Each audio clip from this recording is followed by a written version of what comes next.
الحمدللہ رب العالمین والصلاة والسلام علی سید الانبیاء والمرسلین اما بعد فاعوذ باللہ من الشیطان الرجیم بسم اللہ الرحمن الرحیم۔ الحمدللہ الہادی پروگرام میں حضرت یوسف علیہ السلام کا تذکرہ چل رہا تھا،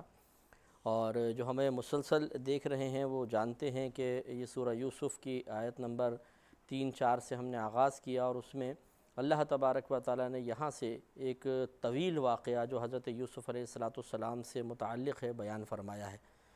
جس کا پھر خلاصہ میں عرض کر دیتا ہوں۔ میں وقتاً فوقتاً عرض کر دیتا ہوں تاکہ نئے جوائن کرنے والے اجنبیت محسوس نہ کریں، اور پیچھے سے جو کچھ گزر چکا ہے ان کا ربط بھی قائم ہو جائے، تاکہ آگے والی بات سمجھنے میں بھی آسانی ہو۔ کہ حضرت یعقوب علیہ السلام کی 3 ازواج تھیں، جن میں سے پہلی سے 6 بچے پیدا ہوئے، دوسرے سے 4 لڑکے تھے، اور تیسری سے 2 تھے، اور یہ آخری جو تھے حضرت یوسف علیہ السلام اور ان کے بھائی بنیامین تھے۔ یہ آپس میں سگے تھے، باقی سب ستیلے بھائی تھے، اور یوسف علیہ السلام کی والدہ بچپن میں چونکہ انتقال کر گئی تھیں، اس لیے یعقوب علیہ السلام کی توجہ آپ کی طرف کچھ زیادہ تھی۔ بھائیوں نے اس سے کچھ جیلسی محسوس کی، اور انہوں نے منصوبہ بنایا کہ یوسف علیہ السلام کو والد صاحب سے دور کیا جائے۔ تو انہوں نے آپ کو ایک دن یعقوب علیہ السلام سے پوچھا کہ ہم ان کو کھیلنے کے لیے لے جانا چاہتے ہیں۔ آپ نے منع بھی کیا، لیکن بہرحال وہ لے گئے اور یوسف علیہ السلام کو ایک کنویں میں ڈال دیا۔ وہاں سے ایک مصر کا قافلہ گزرا، انہوں نے یوسف علیہ السلام کو کنویں سے باہر نکال لیا۔ بھائیوں کو پتہ چلا کہ یوسف علیہ السلام باہر نکال لیے گئے ہیں، تو انہوں نے 20 دراہم میں اپنے بھائی کا سودا کر دیا، یہ کہہ کر کہ یہ ہمارے غلام ہیں، تم ان کو لے جاؤ۔ یوسف علیہ السلام خوف کی وجہ سے خاموش رہے کہ ان کا فتنہ مجھ تک پہنچے گا۔ وہ آپ کو بازار مصر میں لے گیا، اور وہاں پر اس نے آپ کو بیچنا چاہا۔ تو اس وقت کے بادشاہ کا وزیر جو تھا، جس کو عزیز مصر کہا جاتا تھا، اس نے جب یوسف علیہ السلام کو دیکھا تو وہ بہت خوش ہوا،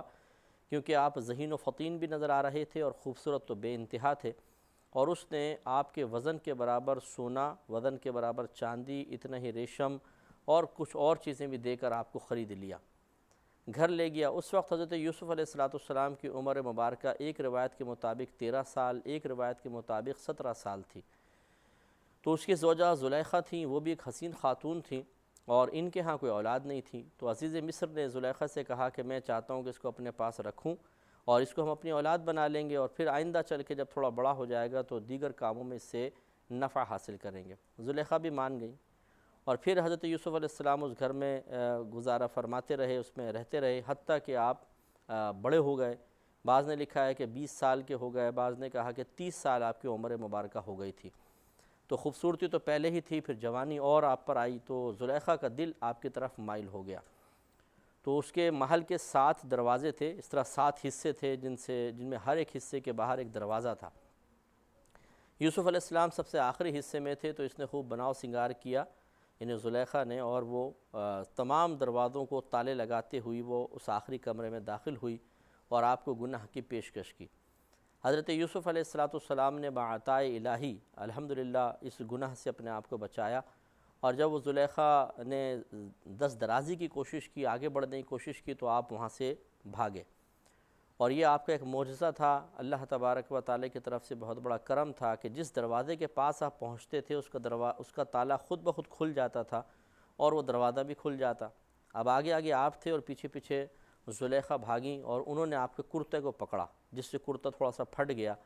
لیکن آپ رکے نہیں، چلتے رہے، حتیٰ کہ جب 7ویں دروازے سے باہر نکلے تو سامنے عزیز مصر موجود تھا، یعنی زلیخا کا شوہر۔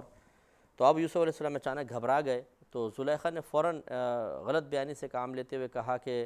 یہ وہ شخص ہے کہ تم نے اس کو گھر میں رکھا اور اتنی اس کو سہارا دیا، اور یہ تمہارے اہل خانہ کی عزت پر ہاتھ ڈال رہا تھا۔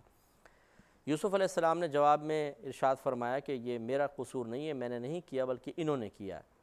عزیز مصر نے اس پہ دلیل طلب کی کہ کوئی دلیل پیش کریں، تو آپ نے زلیخا کے ماموں کا بیٹا تھا جو صرف اس وقت 4 ماہ کا تھا، آپ نے عزیز مصر سے کہا کہ تم اس 4 ماہ کے اس بچے سے پوچھ لو، یہ گواہی دے گا۔ اب وہ بہت چھوٹا سا بچہ تھا، عزیز مصر نے کہا 4 ماہ کا بچہ کیا گواہی دے گا، یہ تو ابھی بول بھی نہیں سکتا، لیکن آپ نے فرمایا کہ تم اس سے معلوم کرو، یہ ضرور جواب دے گا۔ تو یہاں تک ہم پہنچے تھے، اس کو ذرا دیکھتے ہیں۔ تو اللہ تعالیٰ نے ارشاد فرمایا کہ وَاسْتَبَقَ الْبَابَ، اور وہ دونوں دروازے کی طرف دوڑے، وَقَدَّتْ قَمِيصَهُ مِن دُبُرٍ، اور عورت نے اس کا کرتا پیچھے سے چیر دیا۔ وَأَلْفَيَا سَيَّدَهَا لَدَى الْبَابِ، اور دونوں کو عورت کا یہ شوہر جو عزیز مصر تھا دروازے کے پاس ملا۔ قالت، تو زلیخا نے فوراً مکر کیا اور اس طرح کہا کہ ما جزاء من اراد بأہلک سوءا، اس شخص کی کیا جزا ہے، کیا بدلہ ہوگا جو تیرے گھر والے سے برائی کا ارادہ کرے، الا ان یسجن او عذاب علیم، سوائے اس کے کہ یا تو اس کو قید میں ڈالا جائے اور یا اس کو دردناک سزا دی جائے، اس کو مارا پیٹا جائے۔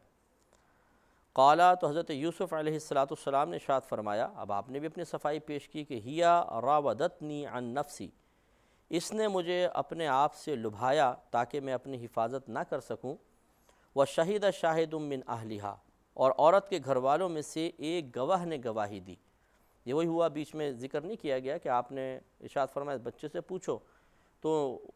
عزیز مصر نے اس بچے سے پوچھا آپ کے اصرار پر کہ اچھا بتاؤ کہ قصور کس کا ہے، تو اللہ تعالیٰ فرماتے اس بچے نے گواہی دی۔ کیا گواہی دی؟ کہ ان کان قمیصہ قد من قبل، کہ اگر ان کا کرتا آگے سے پھٹا ہوا ہے تو عورت، فصدقت، تو یہ عورت سچی ہے، وہو من الکاذبین، اور یہ یوسف علیہ السلام جھوٹوں میں سے ہیں۔ وَإِن كَانَ قَمِيصُهُ قُدَّ مِن دُبُرٍ، اور اگر ان کا کرتا پیچھے سے پھاڑا گیا ہے،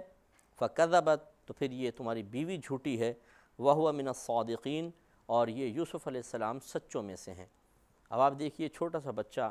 ابھی وہ کلام بھی نہیں کرنے پہ قدرت رکھتا ہے، 4 ماہ کا بچہ کتنا چھوٹا سا ہوتا ہے، لیکن اللہ تبارک و تعالیٰ کی قدرت عظیمہ پہ قربان جائیے کہ اس سے ثابت ہوا کہ اللہ تعالیٰ چاہے تو جو کرنا چاہے وہ کر سکتا ہے۔ نہ صرف 4 ماہ کے بچے کو قوت گویائی عطا فرمائی، بلکہ ایک بہترین دلیل الہام فرما دی، اور وہ بچہ دلیل ذکر کر رہا ہے۔ آپ اندازہ کریں تو ہمارے رب کریم کے لیے کچھ بھی مشکل نہیں ہے۔ اس سے وہ بھائی بہن پھر دوبارہ ذرا درس حاصل کریں کہ جو اپنی مشکلات کے حل کے سلسلے میں جب دنیاوی ذرائع و اسباب بالکل ختم پاتے ہیں تو اللہ تعالیٰ کی ذات سے بھی مایوس ہو جاتے ہیں۔ گویا کہ ہمیں اللہ تعالیٰ کی ذات سے امید اس وقت قائم ہوتی ہے جب کوئی دنیاوی سہارا بھی نظر آ رہا ہو،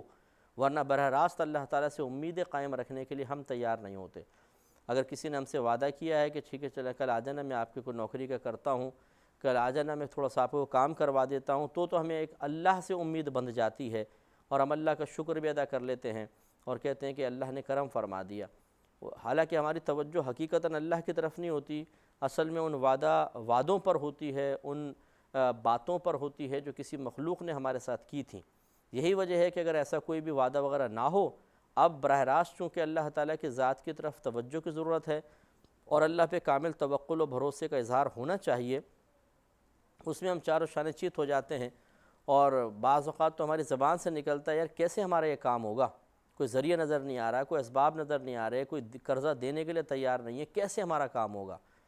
تو اس کا مطلب یہی ہوا کہ ہمارا ایمان چونکہ بہت کمزور ہے، ہم ضعیف الایمان لوگ ہیں، اللہ تبارک و تعالیٰ کی قدرت عظیمہ پہ کوئی توجہ نہیں ہے، ان معمولی ذرائع پر ہماری توجہ ہے۔ حالانکہ یہ ذریعے کس نے قائم کیے ہیں؟ خود اللہ تبارک و تعالیٰ نے قائم کیے ہیں۔ جو رب ان ذرائع کو پیدا کرنے پہ قدرت رکھتا ہے، خود سوچئے کہ ہماری مشکل کو حل نہیں کر سکتا۔ تو اب یہاں پر دیکھیں کہ یوسف علیہ السلام اگر وہ بچہ گواہی دینے والا نہ ہوتا تو عزیز مصر کو یہی بدگمانی پیدا ہوتی کہ انہوں نے میری زوجہ کے ساتھ معاملہ کیا ہے اور وہ کیا کچھ نہ کر سکتا، کیونکہ بظاہر وہ دنیاوی منصب والا تھا۔ تو اس وقت ذرا یوسف علیہ السلام کی آپ کنڈیشن دیکھیں کہ کوئی جان پہچان والا یہاں پر نہیں ہے، کوئی خاندان والا نہیں ہے، ایک شخص نے احسان بھی کیا ہے، پھر اس کی زوجہ ہے اور وہ مطلب گھر میں ہے بھی تنہا، اور وہ الزام لگا رہی ہے ایک شخص کے اوپر، آپ پر الزام لگا رہی ہیں، تو کس طریقے سے اگر یہ بچے کا معاملہ نہ ہوتا تو کیسے یوسف علیہ السلام اپنی براءت کا اظہار کرتے؟ لیکن اللہ تبارک و تعالیٰ نے آپ کو کیسے اس مشکل سے نکالا، بالکل جیسے آٹے میں سے بال نکال لیا جاتا ہے، اور بآسانی یوسف علیہ السلام بری ہو گئے۔ تو اس سے معلوم ہوا کہ جیسے اللہ تعالیٰ نے اپنے محبوب بندے کو اس خطرناک سچویشن میں آسانی سے نکلنے کا موقع عطا فرما دیا، وہی رب ہمارا بھی رب ہے۔ جیسے وہ یوسف علیہ السلام پہ کرم فرمانے پہ قدرت رکھتا ہے، ایسا تو نہیں ہے کہ معاذ اللہ ثم معاذ اللہ آپ کا میرا معاملہ جب سامنے آئے گا تو اس کی قدرت کمزور پڑ جائے گی۔ اصل چیز ہے یقین، اللہ پہ یقین قوی ہونا چاہیے، بھروسہ ہونا چاہیے، اور ہم بار بار آپ کی خدمت میں عرض کرتے ہیں کہ اس کائنات میں ہونے والے تمام معاملات جس تک ہماری رسائی ہو سکتی ہے، جس کو ہم سوچ سکتے ہیں، ان میں اللہ تبارک و تعالیٰ کی جو کچھ کار فرمائی ہے، جو اللہ تعالیٰ کے تصرفات ہیں، جو اللہ تعالیٰ کے فیصلے نافذ ہو رہے ہیں، ان پہ ہم بار بار غور و تفکر کریں تاکہ ہمارا یقین مضبوط ہو کہ جو رب اتنے بڑے بڑے معاملات اتنی آسانی کے ساتھ کر سکتا ہے تو میرا اور آپ کا مسئلہ حل کرنا اس کے لیے کیسے مشکل ہو سکتا ہے۔ اس لیے ہم نے آپ کو بارہا سمجھایا، دیکھیں ہواؤں کا چلنا، پانی کا نظام آپ دیکھیں کیسے ایک سرکل چلتا ہے، سمندر سے بادل پانی کو لے کے اڑتے ہیں، بارش برستی ہے، پھر وہ پانی جگہ جمع ہوتا ہے ڈیمز وغیرہ میں، وہاں سے آپ کے گھر تک پہنچتا ہے، پھر ہم اس کو خرچ کرتے ہیں، وہ نالیوں سے بہہ کر پھر دوبارہ سمندر میں گرتا ہے، اور پھر وہ اللہ تعالیٰ نے سمندر کو اتنا کثیر نمک والا بنایا ہے کہ وہ گندگی گرتی ہے، کچھ بھی گرتی ہے وہ گل کے ختم ہو جاتی ہے، اور اتنا وسیع سمندر ہے کہ 1/4 زمین ہے اور 3/4 ہمارے یہاں سمندر ہے، تو جو چیز اس میں جاتی ہے وہ ایسا مکس ہو جاتی ہے کہ پتہ ہی نہیں چلتی کہاں چلی گئی، نہ سمندر کے پانی میں بدبو پیدا ہوتی ہے، نہ اسمیل پیدا ہوتی ہے، نہ کوئی گندگی اس میں پروان چڑھتی ہے، صاف فریش پانی ہوتا ہے، پھر دوبارہ وہ بھاپ بن کے اڑتا ہے، پھر بارش بنتی ہے، پھر وہ اس طرح یہ سرکل چل رہا ہے۔ آپ سوچئے کہ اللہ تبارک و تعالی کتنا عظیم قدرت والا ہے کہ اس نظام کو چلا رہا ہے، ہواؤں کا نظام ہے، پانی کا نظام ہے، تقسیم رزق کا نظام ہے، پھر پھول پتیاں پودوں کو آپ دیکھ لیں، ایک ہی زمین ہے، ایک ہی طرح کی کھاد ہے، آپ مختلف اس میں بیج اگا دیں، آم کی گٹھلے لگائیں، سیب اگائیں، انار اگائیں، کنو اگائیں، چیکو اگائیں، کیلا اگائیں، یا 8-10 آپ پھل اگائیں، ایک ہی زمین ہے، ایک طرح کی کھاد ہے، لیکن اللہ تبارک و تعالیٰ نے ہر درخت کے اندر ایک آٹومیٹک فیکٹری لگائی ہے، کیلے میں کیلے ہی نکلیں گے، آم میں آم نکلیں گے، انگور میں انگور لگیں گے، انار میں انار، امرود میں امرود۔ یہ نہیں ہو سکتا کہ کیلے کے درخت کے اندر آم لٹک رہے ہوں اور انار کے درخت کے اندر کیلے آ گئے ہوں، اور بالکل حالانکہ ساتھ ساتھ لگے ہوں گے، ہر ایک کا ذائقہ مختلف، ہر ایک کی توانائی، ہر ایک کی تاثیر اور اثرات بالکل مختلف۔ تو کون یہ ذات ہے جو اتنے ایسے عظیم نظام کو چلا رہی ہے؟ یقیناً اللہ تبارک و تعالی۔ تو ایک دفعہ پھر آپ کی خدمت میں تھوڑی سی باتیں اس لیے عرض کی ہیں کہ ہمت اور حوصلہ رکھنا چاہیے، اگر کسی کام کی تکمیل کے سلسلے میں دیر ہو بھی رہی ہے تو وہ اللہ تعالیٰ کی غفلت کی وجہ سے نہیں ہے، اللہ تعالیٰ کے معاذ اللہ بخل کی وجہ سے نہیں ہے، اللہ تبارک و تعالیٰ کے ظلم کی وجہ سے نہیں ہے، اللہ تعالیٰ کے معاذ اللہ آپ سے ناراض ہونے کی بنا پر نہیں ہے، اللہ تعالیٰ ایک حکمت کے تحت انسان سے چیز کو دور کر دیتا ہے یا آزمائش میں ڈالتا ہے، اور یہ امتحان ہے، اس امتحان میں ہمیں پورا اترنا چاہیے۔ تو فوراً یہ سوچ لینا کہ جی شاید اللہ کے خزانوں میں کمی آ گئی ہے، یا معاذ اللہ ثم معاذ اللہ اللہ تعالیٰ ایسا میرے معاملے میں خاص طور پہ مجبور ہو گیا ہے کہ میرا مسئلہ حل نہیں کر سکتا، یہ انتہائی احمقانہ سوچ ہے، اس کو ختم ہونا چاہیے۔ تو حضرت یوسف علیہ السلام کی براءت اللہ نے ظاہر کرنا چاہی تو 4 ماہ کے ایک بچے کو توفیق دے دی، اور اس نے کلام کیا اور باقاعدہ ایک مضبوط دلیل پیش کی جس سے زلیخا کا جھوٹ ظاہر ہو گیا اور یوسف علیہ السلام بری ہو گئے۔ چنانچہ فلما رأى قمیصہ، پھر جب عزیز مصر نے یوسف علیہ السلام کی قمیص دیکھی، قد من دبر، تو اسے پیچھے سے پھاڑا گیا تھا۔ اس نے کہا، اس بچے کی بات سن کے فوراً کہا کہ چلیں دیکھتے ہیں، پتہ چلا جی پیچھے سے پھٹا ہوا ہے۔ تو یہ اس بات کی دلیل تھی اگر آگے سے پھٹا ہوتا تو یقیناً یوسف علیہ السلام آگے بڑھ رہے ہوتے، پھر وہ حملہ کرتی، آگے سے پھٹتا، اور پیچھے سے پھٹنا اس بات کی علامت تھا کہ آپ بھاگ رہے ہوں گے تو پیچھے سے اس نے کھینچا تو اس وجہ سے پھٹ گیا۔ تو ایک خلاصہ کلام یہ کہ ظاہر ہو گیا کہ زلیخا نے جھوٹ کہا ہے اور قصور ان کا ہے، حضرت یوسف علیہ السلام کا نہیں ہے۔ قالا، تو عزیز مصر بولا، انہ من کیدکن، بے شک یہ عورتوں کے فریب میں سے ہے، یعنی فوراً اس نے کہا کہ واقعی عورتیں بڑے پرفریب ہوتی ہیں کہ اگر یہ کسی بے گناہ کو پھنسانا چاہیں تو بہت آرام سے پھنسا سکتی ہیں۔ ان کیدکن عظیم، بے شک تم عورتوں کا مکر، تمہارا فریب بہت ہی بڑا ہے۔ اب اس سے ذرا غور و تفکر کریں کہ یہ پچھلے دنوں میں نے پہلے بھی تھوڑا سا اس پہ اشارہ کیا تھا، پچھلے دنوں ایک بڑا مسئلہ اٹھا تھا کہ جی زنا بالجبر جو ہے، اگر کسی عورت کے ساتھ کچھ زیادتی ہوئی ہے اور وہ ایف آئی آر کٹانے کے لیے تھانے جاتی ہے تو تھانے والے یہی کہیں گے کہ پہلے آپ اس پر گواہ لے کر آئیں۔ تو معاملہ یہ اٹھا تھا کہ ایک عورت جس کے ساتھ ایسا معاملہ وہ کہاں سے گواہ لے کر آئے گی؟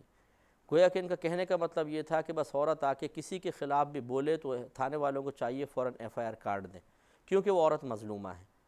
تو یہ ذرا تھوڑا سا ایک ہی جہت کیوں دیکھتے ہیں، ذرا دوسری جہت بھی دیکھ لیں اس واقعے پہ غور و تفکر کر لیں کہ اگر اس عورت نے جھوٹ بولا ہو تو عورتوں کے مکر تو بڑے معروف ہیں، جا کے رونا پیٹنا مچا دے، کوئی شخص کے اوپر اپنے آپ کو پیش کیا، کسی گناہ کی آفر کی، وہ شخص نہیں مانا تو کہا اچھا تجھے بھی پھنسواتی ہوں، اور جا کے تھانے میں جا کے رونا پیٹنا مچا دیا اور انہوں نے ایف آئی آر کاٹ دی تو بیچارے کو پکڑا جائے گا۔ اس کی ساری مصروفیات ایک طرف، گھر والوں کی بدگمانیاں ایک طرف، کس کس کو وہ مطمئن کرے گا؟ اور آج کل جیسے میڈیا میں چیز فوراً، میڈیا والوں کو تو مطلب جو خبر والے ہوتے ہیں انہیں کوئی نہ کوئی چٹپٹی چیز چاہیے ہوتی ہے فوراً معاشرے کے سامنے لانے کے لیے، تو فوراً جی بریکنگ نیوز چل گئی۔ اب بیچارہ کہاں کہاں جائے گا، کس کس کو وہ جواب دہ ہوگا؟ اور اس طریقے سے ایک عورت جھوٹ بول کر ایک آدمی کو بہت بڑی مشکل میں پھنسوا سکتی ہے۔